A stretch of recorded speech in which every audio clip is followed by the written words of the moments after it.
Will all who are able please stand?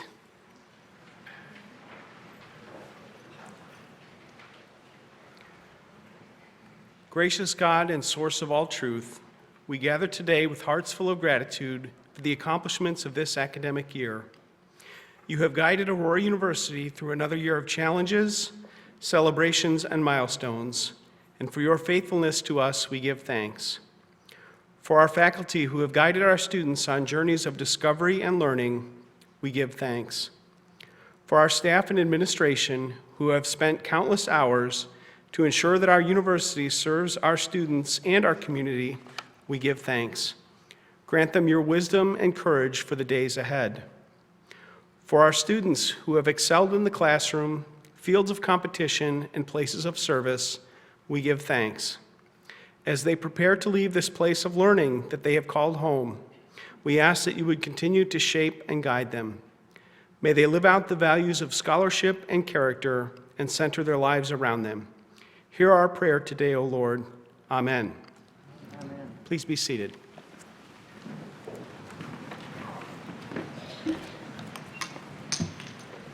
Whoops.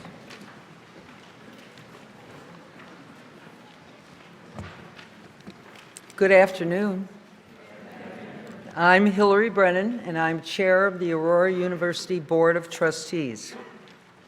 Welcome to Aurora University's 2018 Honors Convocation. Every spring, we recognize the academic, leadership, and volunteer accomplishments of our graduates. Spring seems to be the perfect time to celebrate their new beginnings. And the sun seems to be making an appearance for them today as well. It is upon this occasion that I can say I am most gratified to be a trustee. First and foremost, trustees are here to ensure that the university fulfills its promises to its students.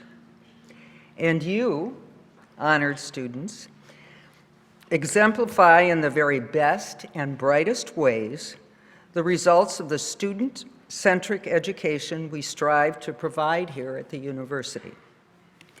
We know that you have discovered what matters and will continue to build your lives around it. You have embraced the university's core values of integrity, citizenship, continuous learning, and excellence, and will continue to do so throughout your lives. We know that you will use what you've learned wisely for your own benefit, but more importantly, for the benefit of others.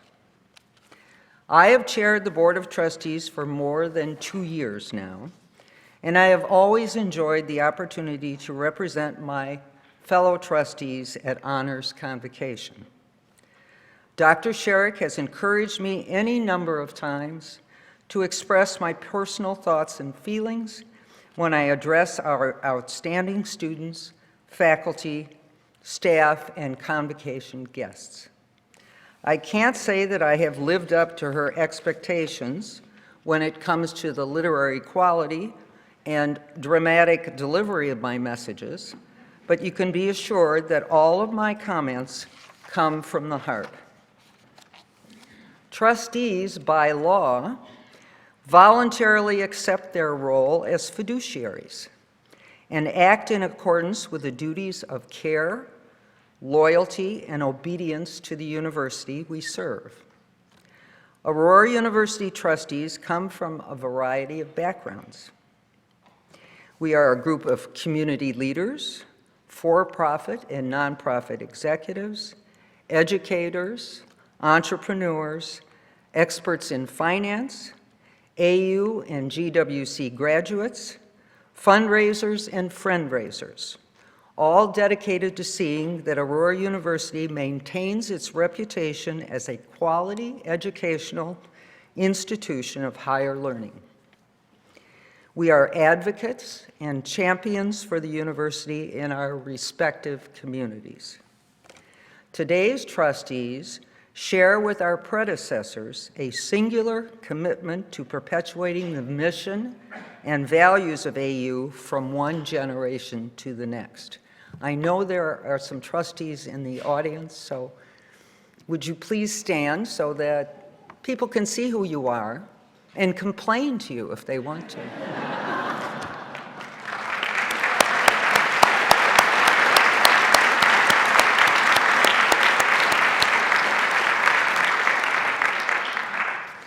It is events like convocation and commencement that are most meaningful to an AU trustee.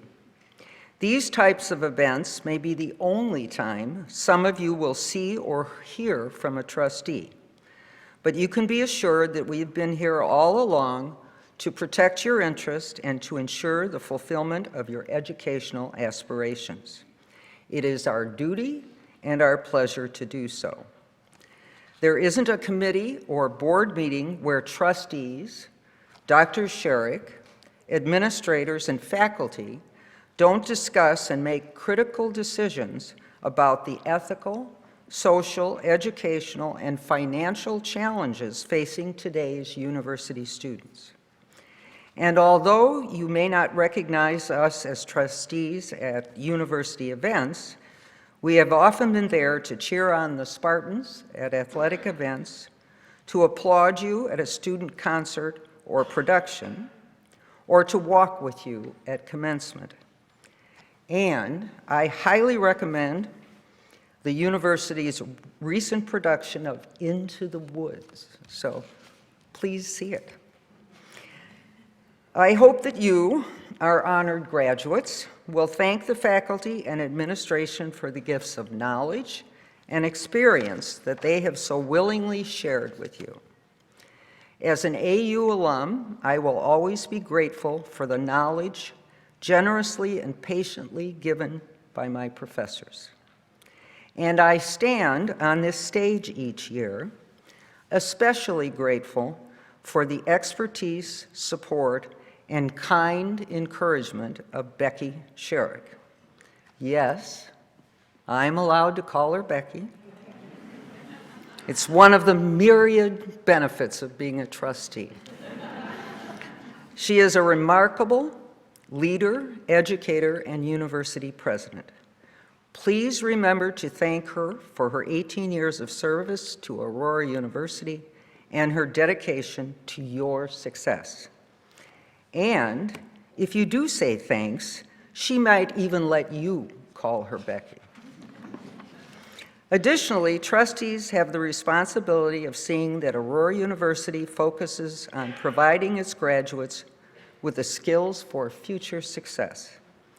If you are continuing on to graduate study, and we hope that that might be here, or venturing immediately into the working world, we want to hear how you are doing and how we can continue to help. As an AU alum, you too can do much to improve and enhance the stature of your alma mater. The future success of the university and the approval of its accrediting bodies depend on the achievements of our graduates. How does the university know where it has succeeded or where it needs to improve its student experience without your continued active engagement? I know, as outstanding graduates, you will also always be our most loyal alumni. Congratulations from the Board of Trustees on your current achievements and best wishes for your bright futures. Thank you for the sacrifices you've made to be here, and thank you for choosing Aurora University as a stop on your way to future success. Thank you.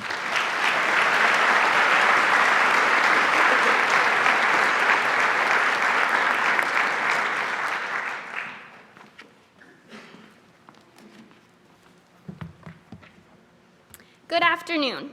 It is an honor and a pleasure to stand before you as the president of the Aurora University Students Association. I have the pleasure today of presenting the following awards: the Meritorious Faculty Award, the Student Advocate of the Year Award, and the Senior Award. The Meritorious Faculty Award is selected by AUSA for a faculty member's contribution to student and campus life. This professor has been described as being selfless, innovative, and committed to the students of AU.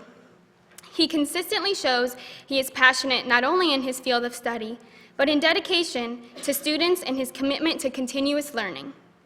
Through supervising undergraduate research experience opportunities and his newly developed role as the pre-medical advisor, it is evident that he truly cares for the future successes of AU students. I am proud to present this year's Meritorious Faculty Award to Assistant Professor of Biology, Dr. C.J. Chen. Congratulations, Dr. Chen.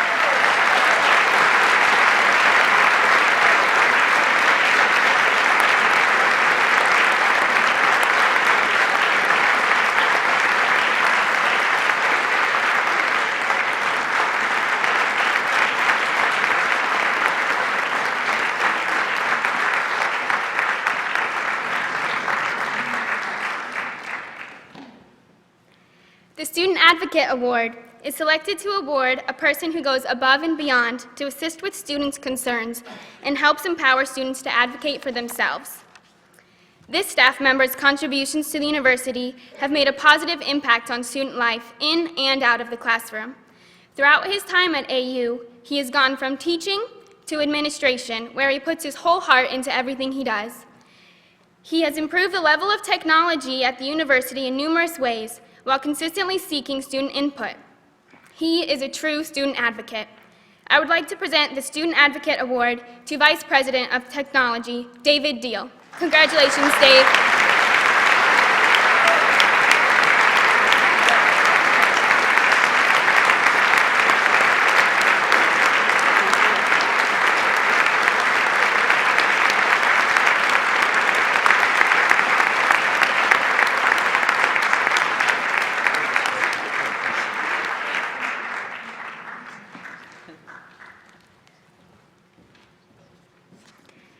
The Senior Award is presented to the senior who made the greatest contribution to the class over his or her 4 years.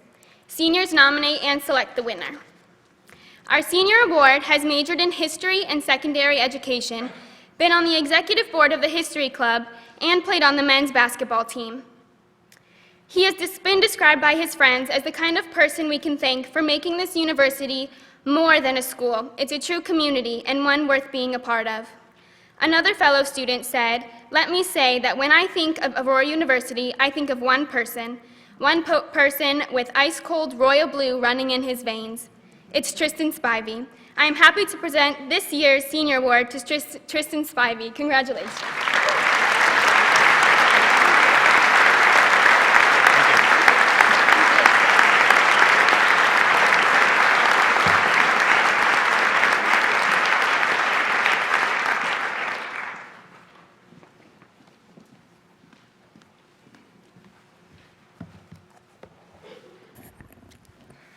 Good afternoon. I'm Tia Carr, and it is such an honor to receive the Lincoln Laureate Award. As a student at Aurora University for the past 4 years, I've been blessed with a variety of experiences that shaped me to be the woman I am today. And while I'm grateful for all of them, there is one experience in particular that I will forever cherish. My May-term camping trip to Lake Geneva with Chris Wells and Amir St. Clair's Advanced Leadership course in 2017. Bear with me here. Preparing for this camping trip was an adventure to say the least. The class was made up of 8 students. Some were seasoned campers and some, let's just say, not so experienced campers. So as you can imagine, we had a lot of questions as we prepared for our week-long adventure. Will we be able to shower? Do we have to carry everything we pack? And what food are we going to be eating? Because, as you know, that's the most important part. If you think about it, preparing for a camping trip is a lot like preparing for college. Jumping back 4 years ago as freshmen, we all had numerous questions before we walked on campus for the very first time. Who will be my roommate? Where is a Spartan spot? And is the cafeteria food good? The reality is we fear what we don't know. Oftentimes, making a list is the first thing you do when preparing for a big adventure. For camping, you have to figure out everything you're going to need to pack. Bug spray, clothes, and just about how many peanut butter and jelly sandwiches you may need. For college, our list looked a little bit different. Books, school supplies, and dorm furniture. We all remember taking numerous trips to Target to check everything off of our list. Once we had everything packed and ready to go, Lake Geneva, here we come. As we headed north on our road trip, both the excitement and uncertainty we carried was a familiar feeling to walking on campus for the very first time. That uncertainty quickly faded away as we finally reached our new home for the week in Wisconsin. When we arrived, setting up tents for some people was a lot of fun, but for others, it was a real drag. Starting our first semester promised much of the same. For some of us, we weren't even sure if college was the right choice. In some cases, our parents and their expectations brought us here. In others, as a first-generation student, we were prepared to figure out the ropes all along. Or perhaps college was just always a part of the plan. The reality is that whether you've been on your first or 20th camping trip, there are certain things you simply cannot prepare for. You know, like heavy thunderstorms. The storms where your tent is blowing away, your clothes are sopping wet, and all you want to do is go home. When it rains, it pours. In college, there were obstacles we could predict, such as finals week, but the majority of the obstacles we didn't see coming, whether that be losing a loved one, our computers crashing, or finding the balance between our health and responsibilities. I'll never forget the storm I weathered my junior year, applying for an internship with a Fortune 500 company. For the first time, I began to picture what life after AU could look like, with certainty and optimism. After a lot of hard work trying to secure this internship, I found out I didn't get it. I was devastated. However, not getting that internship ended up being the most resounding no I never knew I needed to hear. Being in the midst of the storm where I felt uncomfortable, fearful, and vulnerable is what led me to question my true purpose. I realized I had unrealistic expectations I imposed on myself. My pride caused me to long for prestige and recognition, when in reality, all I wanted to do was give back to a community that is generously given to me. I wrestled with discovering what truly matters to me and how I could possibly build my life around it. Ultimately, this storm passed and led me to my vocation, a vocation centered around my two greatest passions, public speaking and community outreach. As a spokesperson for Make-A-Wish and Heartland Blood Centers, I empower others to live life to the fullest. And with my involvement with InterVarsity Christian Fellowship, I facilitate small groups where college students can seek, question, and find God through real, relevant, and relationship-focused discussions. These two experiences have been the most life-giving and revitalizing opportunities during my quest of discovering what matters. Aurora University has been one long camping trip, hasn't it? And there are a few leaders I would like to thank. I'd like to take this opportunity to thank President Sherrick and the Board of Trustees for your leadership and guidance over our university. Thank you, Professor Brianne Gies, for all the countless hours you spent preparing for multiple public speaking presentations. And special thanks to the Executive Director of the Wackerland Center, Amir St. Clair, for providing opportunity and support as I pursue my vocational calling. The feeling of being home, where there are no more mosquitoes, thunderstorms, or mountains, is refreshing. But looking back, you still can't help but remember the s'mores by the fire, the feeling of accomplishment after the long hikes, and the lifelong relationships you've developed. While studying for finals or writing papers may not be in any of our futures anytime soon, we live to tell the stories as proud alumni. So whenever you get to wherever you are headed, don't forget where you came from.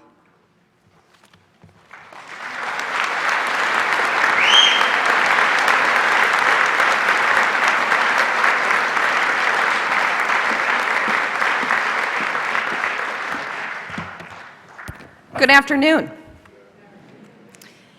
I would like to start by thanking my students, my colleagues, and the administration who thought I was worthy of this prestigious award. When I was sitting at commencement last year listening to the description of the winner, I thought, wow, that person is really impressive. I couldn't believe it when I heard my name. And so here I am almost a year later and still incredibly humbled by this honor. Now, what do I know about giving an inspirational speech? I remember my first inspirational speech. We all gathered in the high school gymnasium where an ex-Green Bay Packers player told me if I didn't do drugs, I too had a shot at the NFL. I'm still waiting on that call. And of course, it didn't escape me at the time that I was female, but we'll get to that later. So to find inspiration, I turned to one of the most influential historical figures in my life to date, Eleanor Roosevelt. Eleanor wrote a book entitled You Learn by Living, 11 Keys for a More Fulfilling Life. The book is full of lessons and advice that I often turn to for guidance and inspiration, and did so again, including stealing her title for my own speech. So let me indulge you for a few minutes about some lessons that I have learned by living, giving what I perceive to be a more fulfilling and successful life. My story begins on a dairy farm in north central Wisconsin. Certainly you learn the value of hard work growing up on a dairy farm. I mean, it was really hard. Milking cows, baling hay, the constant grind day in and day out, you get the drift. I also learned by living on the dairy farm the masterful art of efficiency. See, the last thing a 16-year-old girl wants to do is chores. I mean, literally, anything but chores. But the thing about farming is you don't get to take a day off. The chores always needed to be done. So I became obsessed with the most efficient ways to do the chores in under 2 hours. I would time myself and test different patterns and sequences. I would set up the milk house, feed the cows, get them in, then head out to collect the eggs while the cows were milked, then back into the barn to feed the calves, and you get the drift. I would study my movements and activities with such precision. I learned through trial and error to never stop moving and to always get out of the barn in under 2 hours. I learned to do an incredible amount of work in a short period of time, and of course I still compulsively use these strategies today. For those of you who know me well, you are probably thinking, wow, this explains so much right now. My final lesson learned on the farm was the power to dream. I would be on a tractor for extended periods of time during the day, side raking, baling, chopping, and you get the drift. I would spend these hours dreaming about my future and all I would become. I dreamed of becoming a strong, independent woman. I dreamed of a successful career in a ranch house with an open floor plan. My husband's in the audience, that was for his benefit.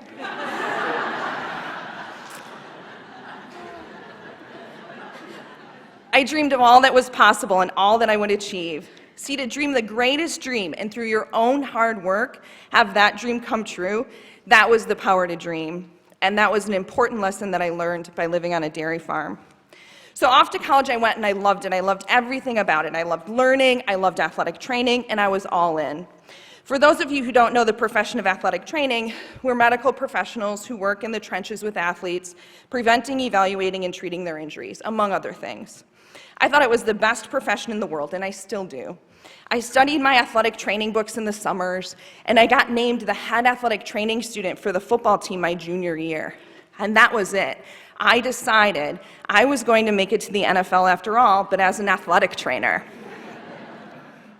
I worked incredibly hard that year, perfecting my skills, polishing my resume, and lining up the perfect references. I applied for a summer internship with the Green Bay Packers after my junior year, and I was told no. I was told no, not because of my work ethic or my skill set or my references. I was told no because I was a woman.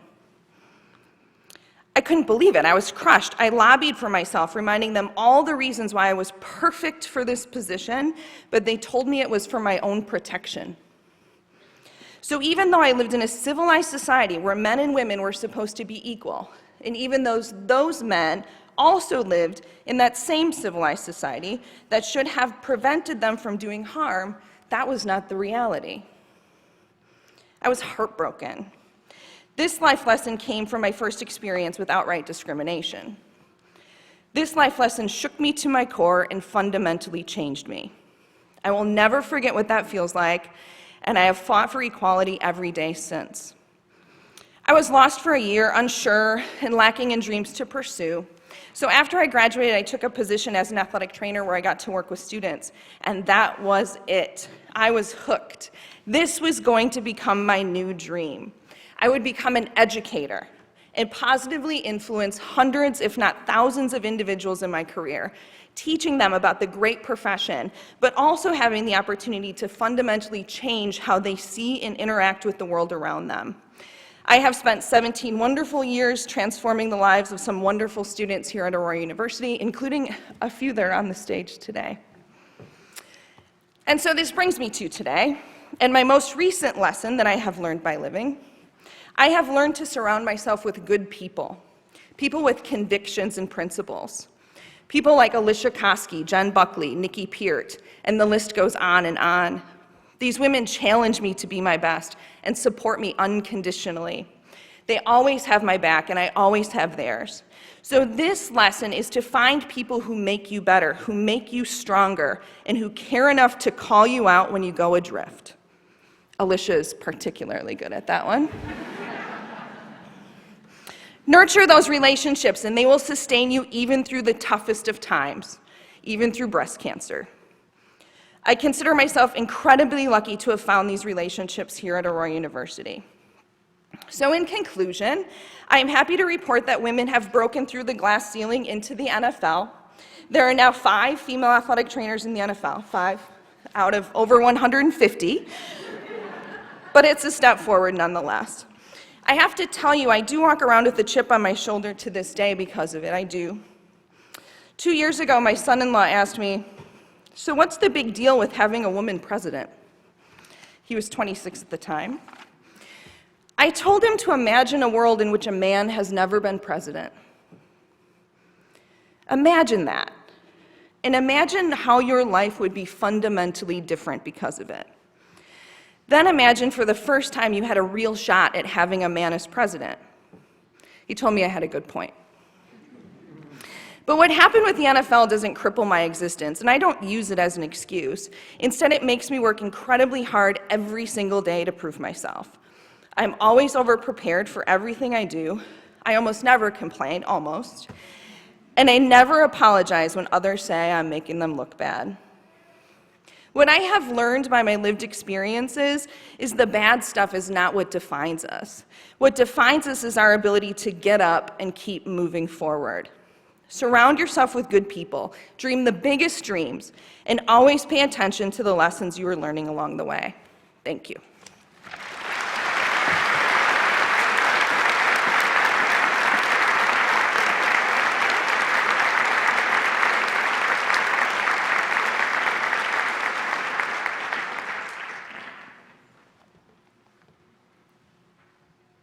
I'm honored to present the Undergraduate Awards this afternoon.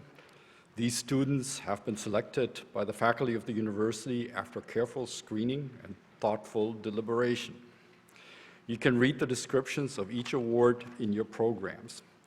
Each student will receive a copy of his or her nomination script next week, along with a photo from today's ceremony. The recipient of the Ethel Tapper Humanities Award is John J.D. Kettle.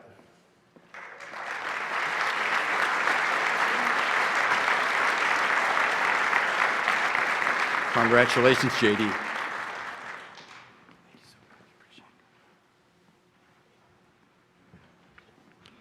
The Stanley H. Perry Performing Arts Award is presented to Grace Palatovich.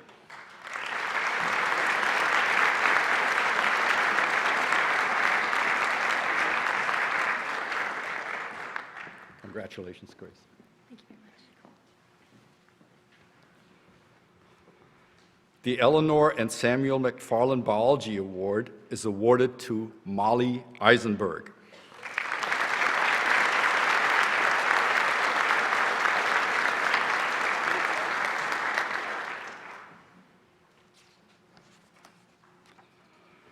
The Kenneth Olenek Social Science Award recipient is Alexandra Sichi.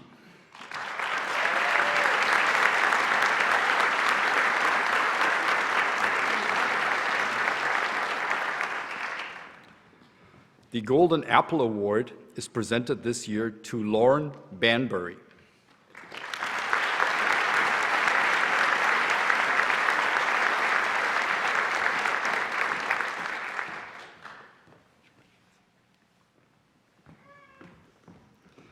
The Society of Health and Physical Educators Major of the Year Award goes to Sarah Gilbert.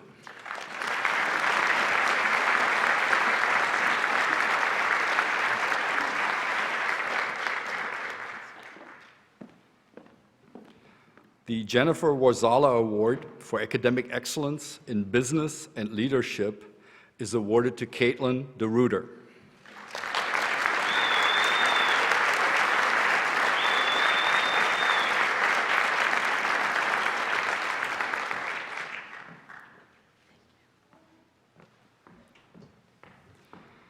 The Sharon Beverly Award winner this year is Paul Doubts.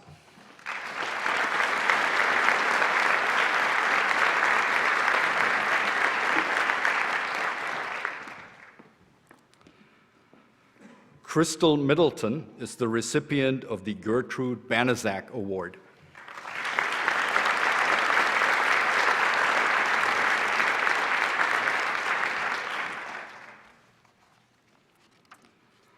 The John Alexander Leadership Award is given to Carly Wood.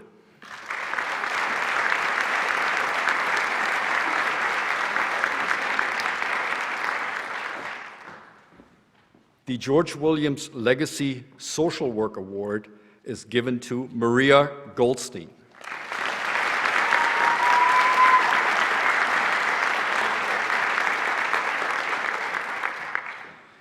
The George Williams College Outstanding Social Work Student is Kelly Brossard.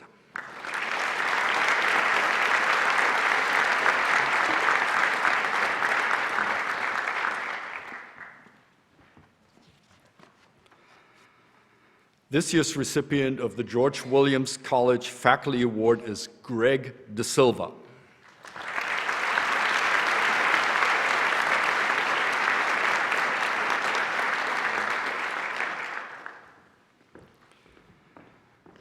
The Helen Finch Award goes to Thomas Neese.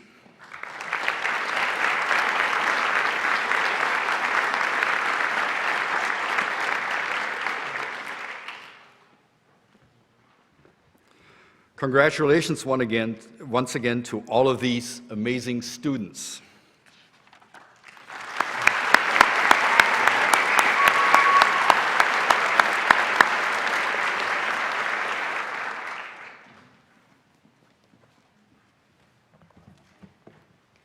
I am pleased to present the Jim Scott Award to the Fall 2017 Women's Volleyball Team. Please welcome to the stage the following representatives from the team: Nikki Lofschult, Emily Lines, Katie Vondra, and Hannah Lanassa.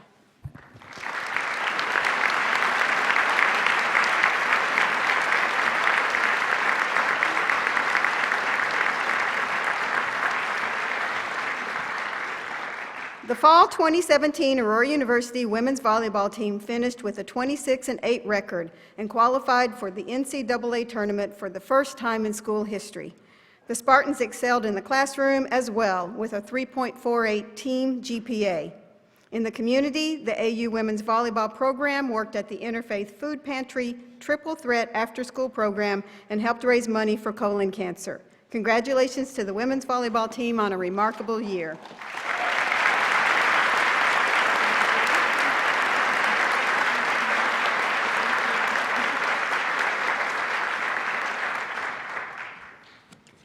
I am also pleased to present the Jim Scott Award to the Fall 2017 Men's Cross Country Team. Please welcome to the podium Anthony Barrios, Brandon Estrada, and David Galvin.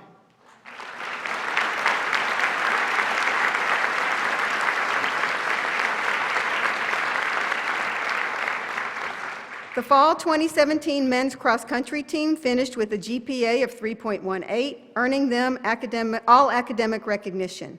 They won their third consecutive NAC Conference Championship and had 4 athletes named All-Conference, and they volunteered at Feed My Starving Children and the Chicago Marathon. Congratulations to the Men's Cross Country Team on such a great year.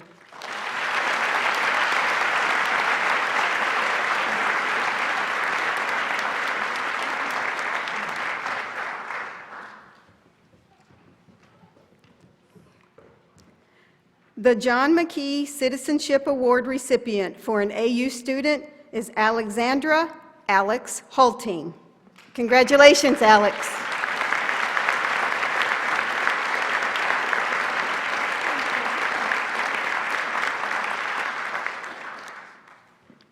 This year's employee recipient of the John McKee Citizenship Award is John McCormick.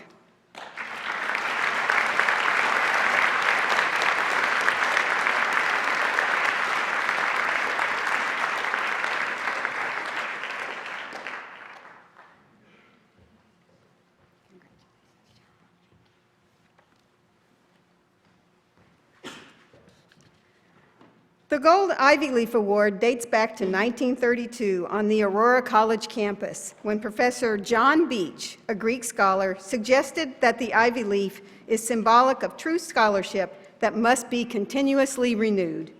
Originally, students were given real ivy leaves, plucked from the vines entwining Eckerd Hall. The ivy is now long gone, so today we present our Ivy Leaf recipients with a gold medallion to recognize their scholastic achievement. Please come forward as I read your name to receive your medallion. Summa cum laude, Taylor Archivar.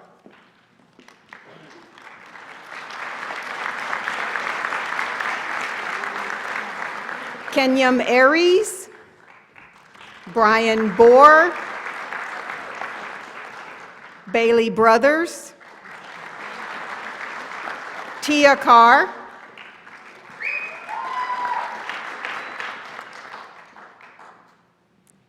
Mitchell Carter, Mary Cizik, Shelby Danielson, Caitlin DeRuiter, Alexis Devine, Claire Doty, Rebecca Einhaus, Molly Eisenberg, Courtney Ellison, Taylor Fontaine, Melissa Garcia, Sarah Gilbert, Alexandra Hulteen, Melissa Jasudis, Michael Kitts, Kristen Licken, Hannah Mackey, Taylor Moore, Annegret Oberholzer, Tanya Pacheco, Lauren Parker, Grace Politovich, Christian Reyes, Paige Robinson,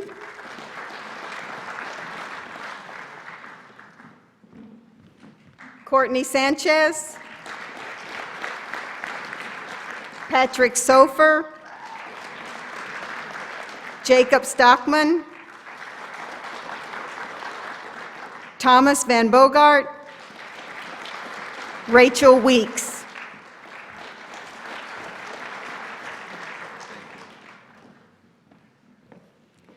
Magna cum laude, Alexandra Aguilar,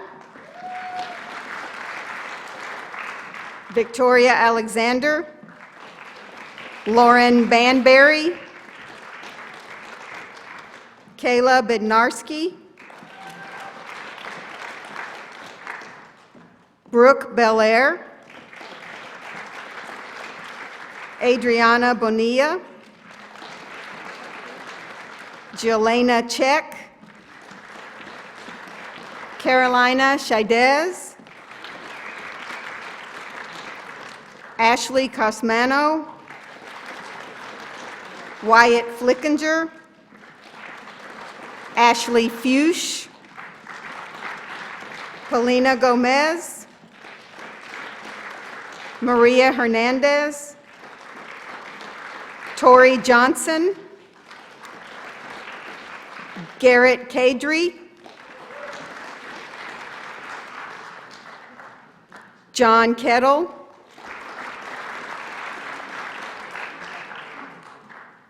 Ashley Colert,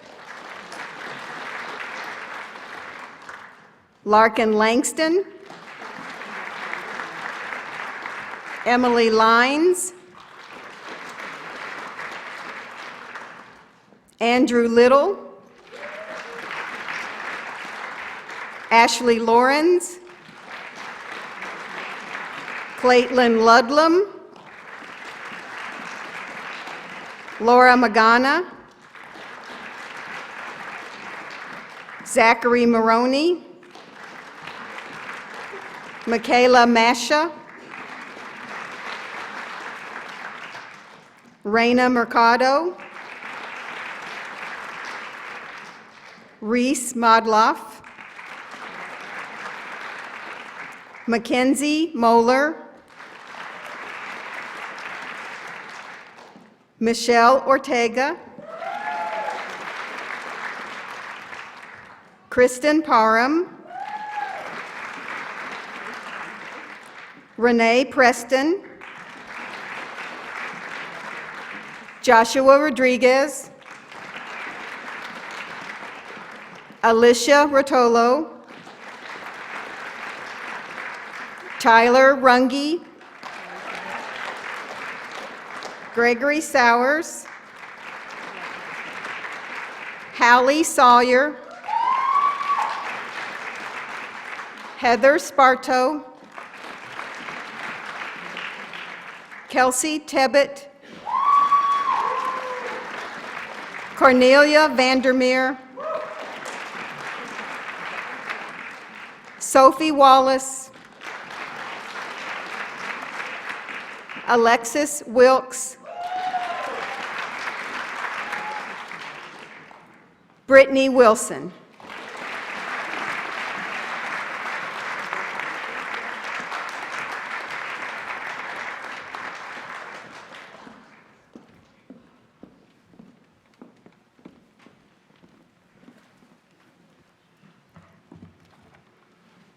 Every year, a member of the graduating class is chosen to receive the university's most prestigious honor, the Spartan Award. Nominations are solicited from faculty to identify the student who has made the most outstanding contributions to university life during his or her four-year university tenure. I'm pleased to announce that the recipient of this year's Spartan Award is Molly Eisenberg.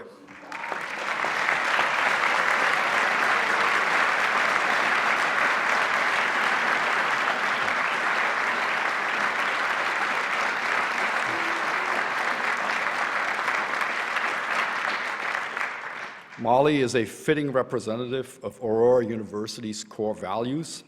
She has an exceptional academic record that exemplifies the pursuit of excellence and has maintained a perfect 4.0 GPA while majoring in biology and minoring in chemistry and psychology. Any professor who has had the pleasure to work with her would tell you that she is someone who always sets high goals and continuously surpasses them. As a testament to Molly's dedication to continuous learning, she has done extensive research on cell culture techniques to maintain multiple cell lines and has presented these findings at conferences. In addition to Molly's academic accomplishments, she has demonstrated the true meaning of citizenship through exceptional student leadership and service to the university. Molly has been the president of AUSA for 2 years and previously served in the capacity of vice president and secretary. She also worked as a residence hall assistant and participated in the alternative spring break trip to Indiana to build homes with Habitat for Humanity. Moreover, in all that Molly has done, she has done it by adhering to the highest standards of integrity. Congratulations, Molly.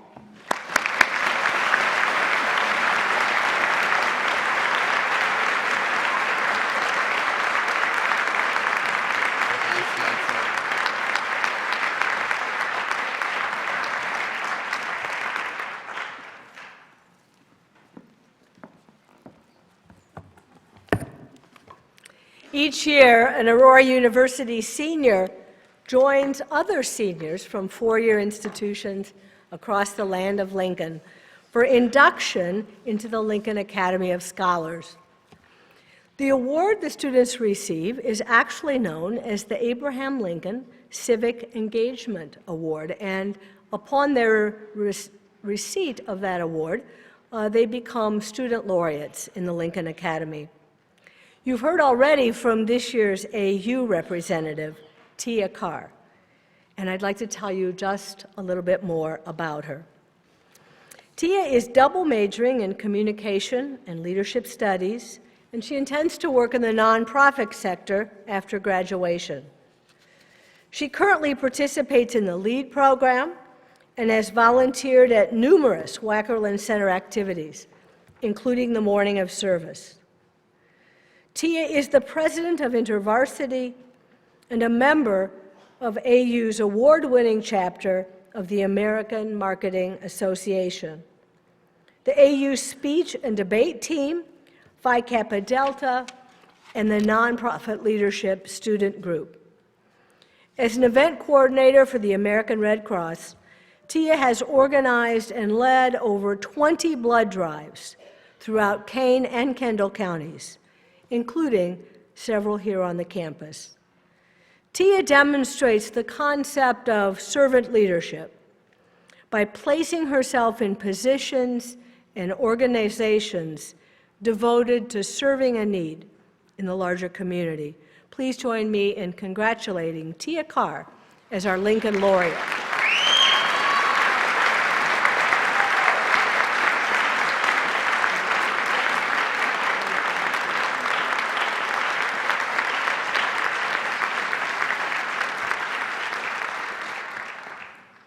Next year at this time, we will present a new award, an award designated by the Board of Trustees in October in honor of the many years of distinguished service by Maggie Scherer.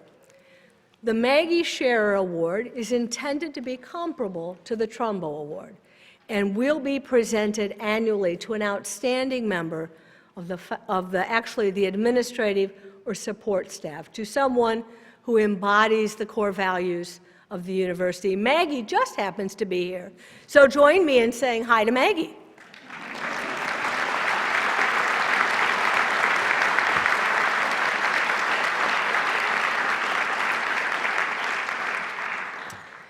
A few years ago, we created a new custom, and that is to recognize the names of the donors who have established new endowed scholarships at Aurora University.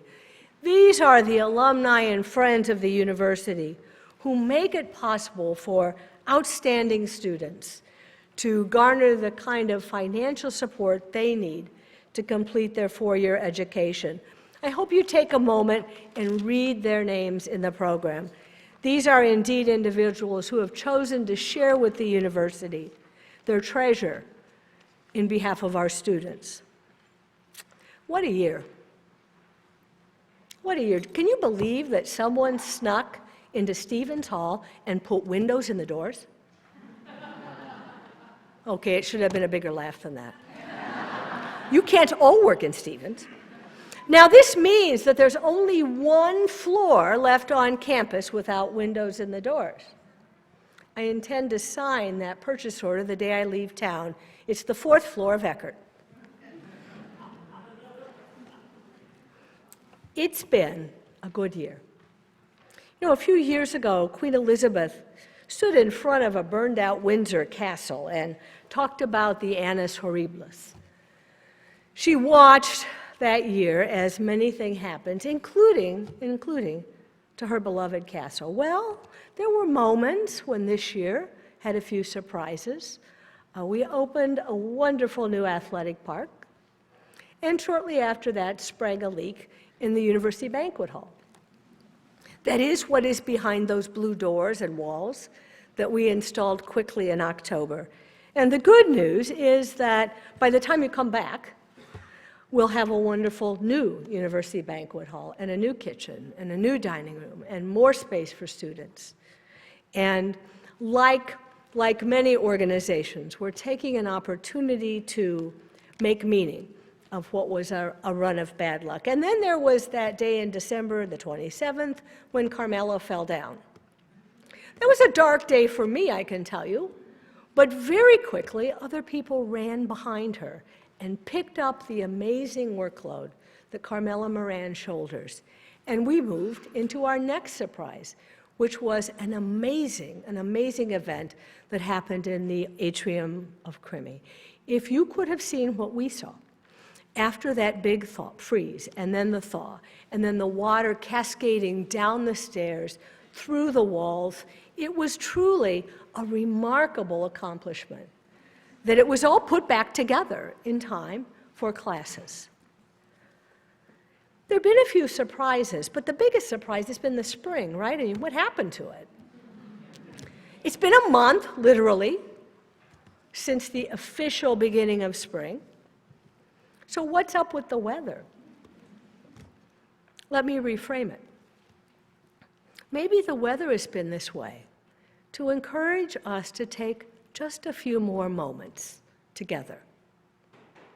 A few more moments of spending time with colleagues, beloved students, staff, faculty, friends. A few more moments when we couldn't play outdoors, and so we polished a paper or worked a little harder on a symposium presentation, or continued the work of Into the Woods or the choral concert or all the amazing things that unfold at AU every spring. Maybe the weather wasn't such a bad thing. Maybe it reminded us how privileged we are. How in a world that sometimes is hard to understand,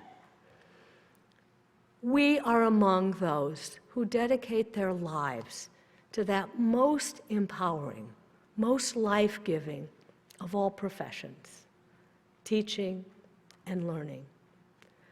Maybe the weather wasn't such a bad deal after all. Now, that doesn't mean I don't want the sun to come out.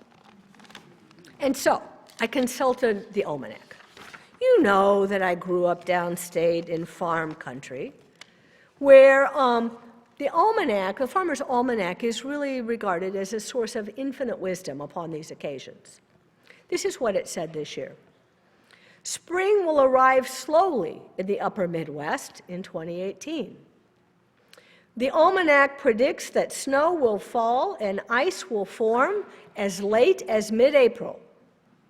This will be true especially in Williams Bay, Wisconsin, Woodstock, Illinois, and Aurora, Illinois.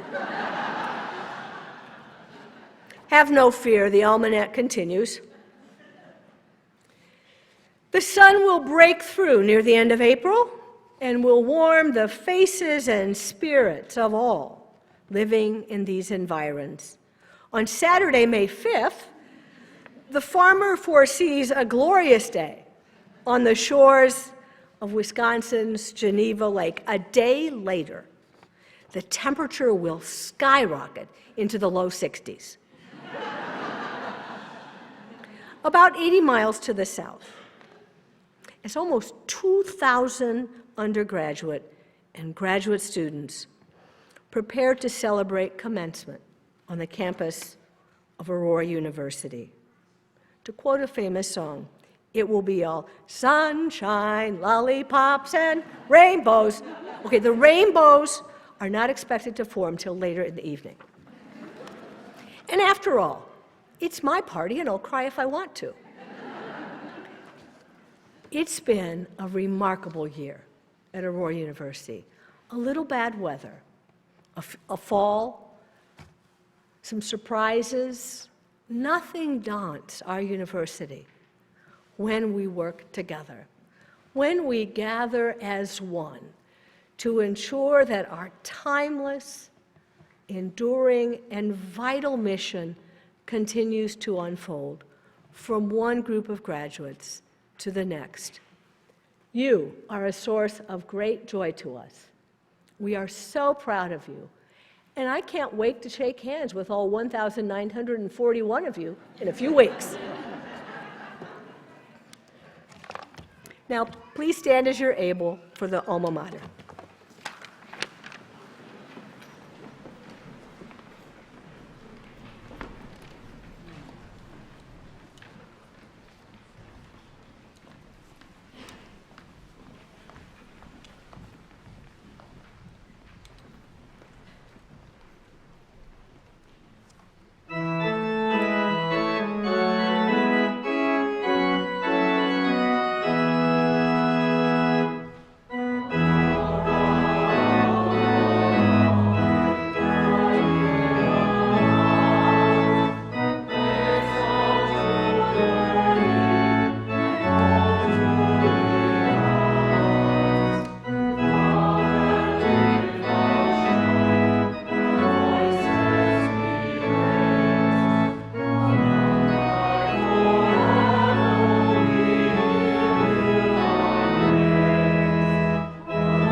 As we close, Lord, we thank you for these students who have accomplished so much. We ask that you would continue to bless them in their future endeavors. We thank you for professors who have inspired and challenged them, peers who have supported them, parents and families who have encouraged and inspired them. We are grateful for the service of our colleagues who have been recognized here today and humbly ask that you would continue to bless them as they serve others. We thank you for all these things in your holy name. Amen.